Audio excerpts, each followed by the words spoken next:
Serial നടൻ ദിലീപ് ശങ്കർ മരിച്ച നിലയിൽ കണ്ടെത്തി. തിരുവനന്തപുരം കൺട്രോൾ റൂമിനടുത്ത് കൻ്റോൺമെൻറ്റ് പോലീസ് സ്റ്റേഷനടുത്ത് വാൻഡ്രോസ് ജംഗ്ഷനിലെ ഒരു ലോഡ്ജിലാണ് മരിച്ചു കിടക്കുന്നത്. അദ്ദേഹം മുറിയെടുത്ത് 4 ദിവസത്തെ ഷൂട്ടിങ്ങിനായി തിരുവനന്തപുരത്ത് വന്നു. 2 ദിവസം ഷൂട്ടിംഗ് കഴിഞ്ഞപ്പോൾ 2 ദിവസം റെസ്റ്റ്, 2 ദിവസം കഴിഞ്ഞിട്ട് ഇനി ഷൂട്ടിംഗ് ഉള്ളൂ. അദ്ദേഹം മുറിയിൽ തന്നെ ഇരുന്നു. ഷൂട്ടിംഗ് സ്ഥലം പുനരാരംഭിച്ചപ്പം അദ്ദേഹം ഫോൺ ചെയ്തിട്ട് അവർ റെസ്പോൺസ് ഇല്ല. അപ്പം വെളിയിൽ പോയോ ഉറങ്ങുകയാണോ എന്തൊക്കെ സംശയിച്ചു. 2 ദിവസം അടുപ്പിച്ച് വിളിച്ചു. 2 ദിവസവും അദ്ദേഹം ഫോൺ എടുക്കുന്നില്ല. എന്താണ് സംഭവിച്ചതെന്ന് സീരിയൽ ഷൂട്ടിംഗ് രംഗത്തുള്ളവർക്ക് അറിയില്ല. അപ്പോൾ ദിവസം 2 കഴിഞ്ഞു. അദ്ദേഹം ഫോൺ എടുക്കാതെ വന്നു കഴിഞ്ഞപ്പോൾ 3-ാം ദിവസം ഹോട്ടലുകാർക്ക് മുറിയിൽ നിന്ന് സ്മെല്ല് വരുന്നു. അവരുടനെ പോലീസിൽ അറിയിച്ചു. പോലീസ് വന്നു. കൻ്റോൺമെൻറ്റ് പോലീസ് സ്ഥലത്തെത്തി. മുറി അകത്തുനിന്ന് കുറ്റിയിട്ടിരുന്നു. അത് ചവിട്ടി തുറന്നു. അദ്ദേഹം 2 ദിവസം മുമ്പ് മരിച്ചിരിക്കുന്നു. 3-ാം ദിവസമാണ് പോലീസ് എത്തിയിരിക്കുന്നത്. സീരിയൽ നടനായ ദിലീപ് ശങ്കർ 3-4 സിനിമയിൽ അഭിനയിച്ചിട്ടുണ്ട്. ചാപ്പാ കുരിശ് എന്ന സിനിമയിലുണ്ട് അദ്ദേഹം. നോർത്ത് 24 കാതം എന്ന സിനിമയിലുണ്ട്. വളരെയധികം സീരിയലിൽ അദ്ദേഹം അഭിനയിച്ചിട്ടുണ്ട്. നല്ല അഭിനയ നേതാവാണ്. അദ്ദേഹത്തിന് ചെറിയ അല്പസ്വല്പം ബിസിനസ് ഉണ്ട്. അദ്ദേഹത്തിൻ്റെ ഭാര്യയാണ് നടത്തുന്നത്. റെഡി ടു ഈറ്റ് എന്ന വിഭവങ്ങൾ കൊടുക്കുന്നതാണ്. ചപ്പാത്തിയും അതുപോലെ തന്നെ അതിനോടനുബന്ധിച്ചുള്ള ചില സാധനങ്ങളും അദ്ദേഹം വിൽക്കുന്നുണ്ട്. ഭാര്യ സുമയാണ് അത് നടത്തുന്നത്. അദ്ദേഹത്തിന് 2 മക്കളാണ്. മൂത്ത കുട്ടി ബാംഗ്ലൂർ ജോലിയാണ്, ദേവ.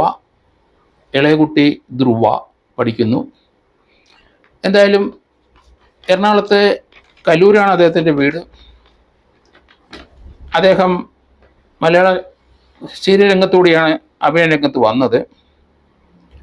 ചിറ്റൂര് മത്തശ്ശേരി തറവാട്ടിലെ ദേവാങ്കണത്തിലാണ് അദ്ദേഹത്തിൻ്റെ വീട്. ദിലീപ് ശങ്കർ എന്ന 50 വയസ്സുകാരന് ശ്രദ്ധിക്കപ്പെട്ട അഭിനയം കാഴ്ചവെച്ച ആളാണ്. പോലീസിൻ്റെ നിഗമനത്തിലെ മരണകാരണം തലയ്ക്ക് പിന്നിലേറ്റ മുറിവാണ്. അദ്ദേഹം മുറിക്കകത്ത് വീണോ ഇല്ലയോ സംശയമുണ്ട്. മദ്യപിച്ച് വീണതിരിക്കാൻ സാധ്യത കൂടുതലാണ്. കാരണം മദ്യകുപ്പികൾ മുറിയിൽ ഉണ്ട്. അപ്പോൾ നല്ല മദ്യപാനിയാണ് എന്ന് തോന്നുന്നു. റെസ്റ്റ് എടുക്കുന്ന സമയത്ത് ഒറ്റയ്ക്കായിരിക്കാം, ചിലപ്പം മുറിയിൽ മദ്യപിക്കുന്ന രസം കണ്ടിട്ടിരിക്കാം. എന്തായാലും മദ്യക്കുപ്പികൾ 1-2 മുറിക്കകത്ത് തന്നെ ഉണ്ട്. ഏതായാലും പോസ്റ്റ്മോർട്ടം ചെയ്തെങ്കിൽ നമുക്ക് വിവരം അറിയത്തുള്ളൂ. ഞായറാഴ്ചയാണ് പോലീസ് മുറി ചവിട്ടി തുറന്ന് അകത്ത് കയറിയത്. അത്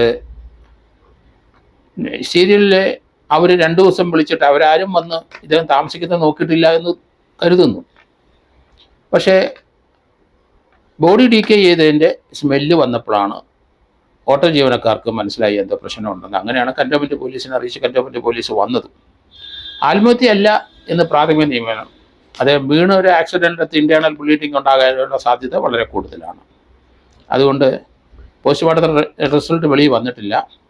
അദ്ദേഹത്തിനൊപ്പം ആരെങ്കിലും ഇരുന്ന് മദ്യപിച്ചോ ഇല്ലയോ എന്ന് നമുക്കറിയത്തില്ല. 2 ദിവസം അല്ലെങ്കിൽ മരണത്തിന് തൊട്ട് മുമ്പ് അദ്ദേഹം സുഹൃത്തുക്കളെ ആരെങ്കിലും വിളിച്ചു വരുത്തി അവിടെ ഇരുന്ന് മദ്യപിച്ചോ ഇല്ലയോ എന്നറിയില്ല. പോലീസ് ആ കുപ്പിയിലുള്ള ഫിംഗർ പ്രിൻറ്റും അവിടുത്തെ ഗ്ലാസ്സിലെ മറ്റ് വിവരങ്ങളൊക്കെ എടുത്താൽ ചിലപ്പം അദ്ദേഹത്തിൻ്റെ മുറിയിൽ ആരെങ്കിലും വന്നു എന്ന് കണ്ടെത്താൻ പറ്റും. അതോ സീരിയലിലെ അഭിനയത്തിന് വന്നിട്ട് ഒറ്റയ്ക്ക് തന്നെയായിരുന്നു ആ മുറിയിൽ. സീരിയൽ സമയം ഷൂട്ടിംഗ് കഴിഞ്ഞ് ഇവിടെ വന്നിരുന്ന് മദ്യപിക്കുന്ന സ്വഭാവക്കാരനായിരിക്കാം.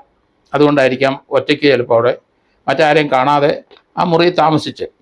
സീരിയലിൽ വന്ന് ഇദ്ദേഹം ഷൂട്ടിംഗ് സ്ഥലത്ത് വരുമെങ്കിലും ഈ മുറിയിലാണ് താമസിക്കുന്നത്. ചിലപ്പം സീരിയലിൽ അതിൻ്റെ ഓർഗനൈസേഷൻ അറിയില്ലായിരിക്കാം. ഏതായാലും ദുരൂഹമായ ഈ കാര്യങ്ങൾ പ്രാഥമിക ദൃഷ്ടിയിൽ ഇതൊരു ആത്മഹത്യയല്ല, തലക്കേറ്റ ഒരു മുറിവാണ്. അതിനുള്ള സാധ്യത വളരെ കൂടുതലാണ്. അതുകൊണ്ട് അടുത്ത ദിവസം പോസ്റ്റ്മോർട്ടം റിസൾട്ട് വെളിയിൽ വന്നു കഴിഞ്ഞാൽ എന്താണ് യഥാർത്ഥത്തിൽ നടന്നതെന്ന് നമുക്ക് മനസ്സിലാകാൻ സാധിക്കും.